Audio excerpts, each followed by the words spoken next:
Hello friends, welcome to our channel. இந்த வீடியோவில் பன்னீர் butter masala அப்புறம் நான் ரெண்டும் எப்படி செய்கிறதுன்னு பார்க்கலாம் வாங்க.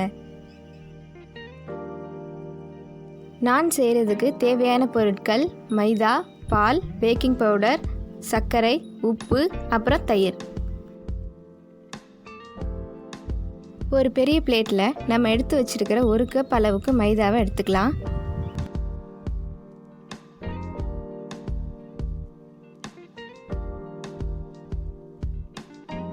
அது கூடவே தேவையான அளவு உப்பு, 1 ஸ்பூன் சர்க்கரை, 1 ஸ்பூன் பேக்கிங் பவுடர், அப்புறம் 3 ஸ்பூன் அளவுக்கு தயிர்.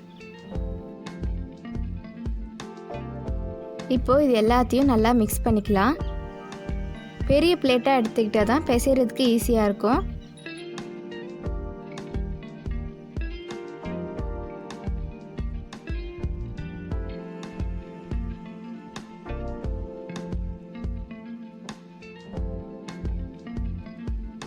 நல்லா மிக்ஸ் ஆகிடுச்சு.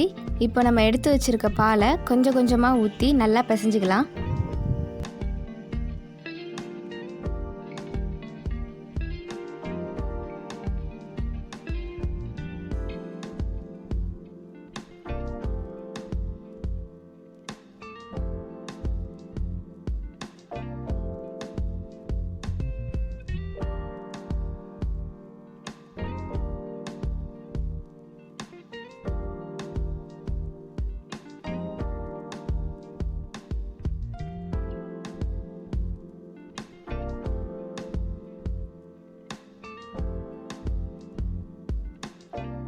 இப்போ இதில் 2 டேபிள் ஸ்பூன் அளவு ஆயில் ஊற்றி நல்லா பிசைஞ்சிக்கலாம்.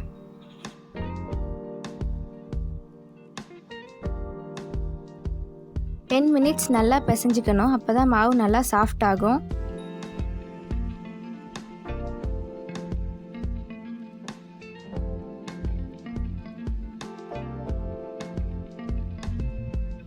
மாவு நல்லா சாஃப்ட் ஆனதும் ஒரு கிளாத் வச்சு நல்லா கவர் பண்ணி மூடி வச்சிடலாம்.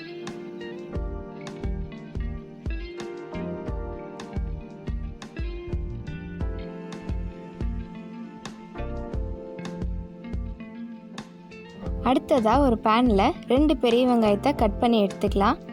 அது கூடவே 4 மீடியம் சைஸ் தக்காளியவும் கட் பண்ணி எடுத்துக்கலாம். அப்புறம் 1 கப் அளவுக்கு முட்டைக்கோசையும் கட் பண்ணி அதில் சேர்த்துக்கலாம். தேவையான அளவு உப்பு சேர்த்துக்கலாம். கூடவே 10 முந்திரி பருப்பையும் இதில் ஆட் பண்ணிடலாம். இதில் அரை கப் அளவுக்கு தண்ணி சேர்த்து ஒரு 10 நிமிஷம் நல்லா வேக வச்சு எடுத்துக்கலாம்.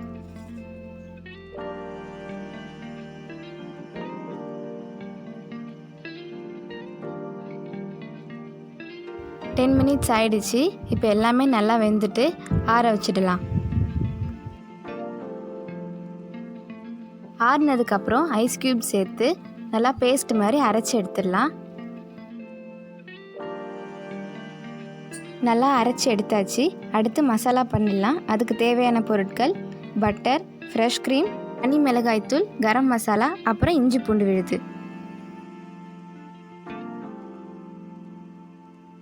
இப்போது ஒரு பேன் ஹீட் ஆனதும் அதில் 2 ஸ்பூன் பட்டர் சேர்த்துடலாம். பட்டர் உருகுனதும் அதில் இஞ்சி பூண்டு விழுது 2 ஸ்பூன் சேர்த்துடலாம்.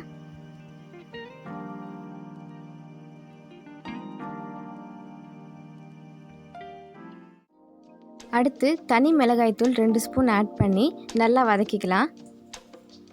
மிளகாய்த்தூள் கருகிடக்கூடாது, அதனால மீடியம் ஃப்ளேம்லேயே வச்சு வதக்கிக்கலாம்.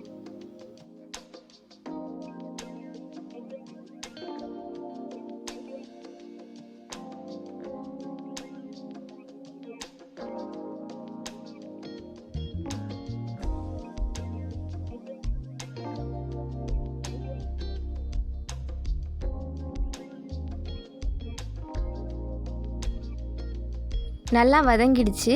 இப்போ அதில் நம்ம அரைச்சி வச்சுருக்கிற வெங்காய தக்காளி பேஸ்ட்டை ஆட் பண்ணிடலாம்.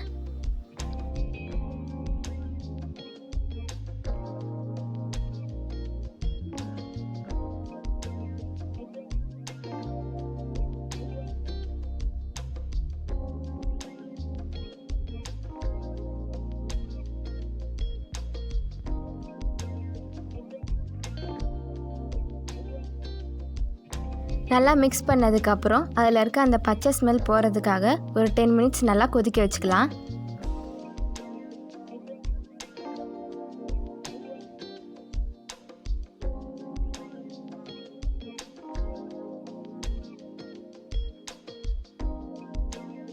கிரேவி நல்லா திக்காயிடுச்சு. இப்போ இதில் ஏலக்காய் தூள் அப்புறம் கரம் மசாலா தூள் 2 ஆட் பண்ணி நல்லா மிக்ஸ் பண்ணிக்கலாம்.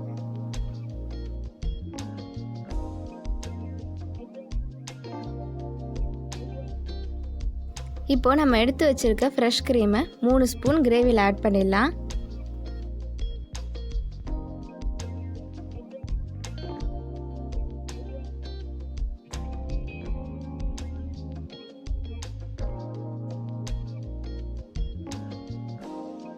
நல்லா கலந்து விட்டதுக்கப்புறம் தேவையான அளவு தண்ணி சேர்த்து நல்லா கொதிக்க வச்சுக்கலாம்.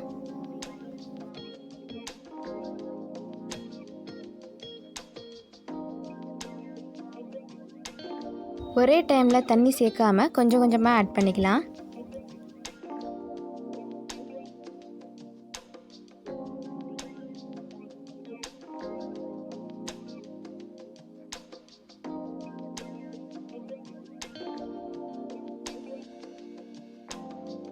நான் 200 கிராம் போல் வீட்டில் பண்ண பன்னீர் எடுத்திருக்கேன். அதை இப்போ கிரேவியில் ஆட் பண்ணிடலாம்.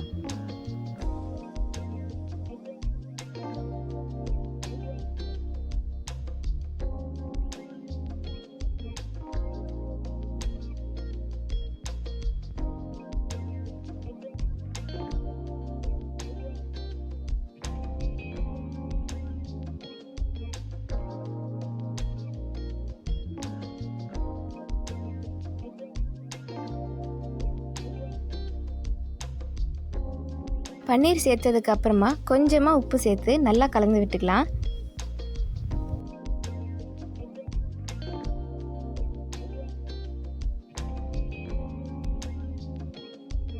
இப்போ கிரேவி ரெடி ஆகிட்டு அடுத்ததாக நான் எப்படி செய்கிறதுன்னு பார்க்கலாம்.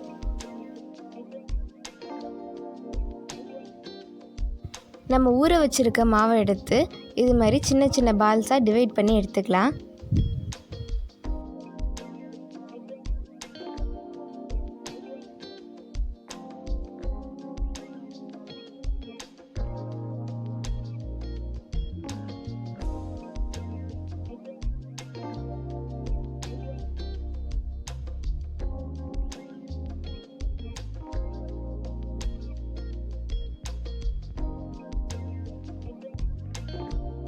ஒட்டாமல் இருக்கிறதுக்காக கொஞ்சமாக மாவு தூவிட்டு சப்பாத்தி பண்ணுற மாதிரி நல்லா தேய்ச்சிப்போம்.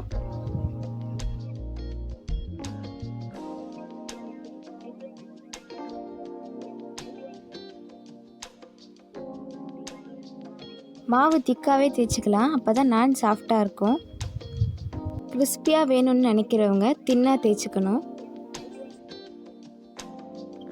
இப்போ மாவில் ஒரு சைடு மட்டும் நல்லா தண்ணி அப்ளை பண்ணிக்கணும்.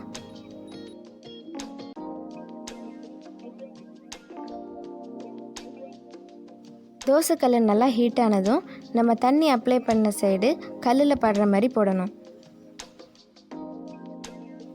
இது மாதிரி நல்லா ப்ரெஸ் பண்ணி விட்டால் தான் கல்லில் ஸ்டிக் ஆகும்.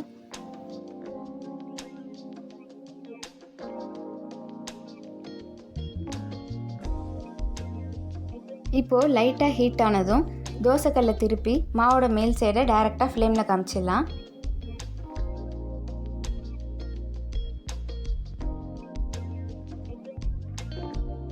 எல்லா இடமும் ஃப்ளேமில் படுற மாதிரி காமிக்கணும்.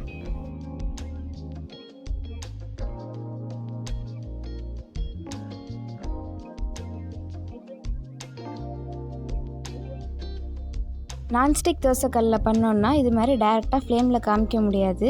நம்ம எடுத்து சாய்ச்சோன்னா கீழே விழுந்துடும்.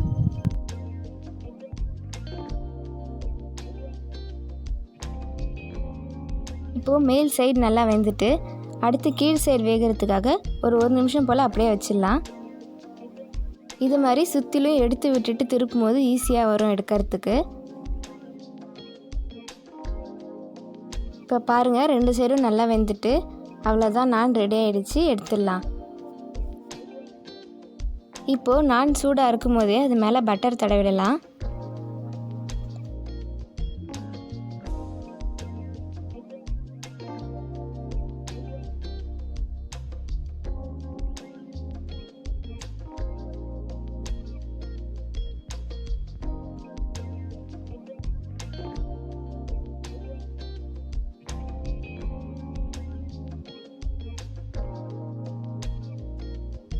அவ்வளோதான் ஃப்ரெண்ட்ஸ், ரொம்பவே டேஸ்டியான பன்னீர் பட்டர் மசாலா ரெடி ஆகிட்டு. இந்த வீடியோ உங்களுக்கு பிடிச்சிருந்தா லைக் பண்ணுங்கள், ஸ்பைசி விங்ஸ் சேனலை சப்ஸ்கிரைப் பண்ணுங்கள். தேங்க்யூ.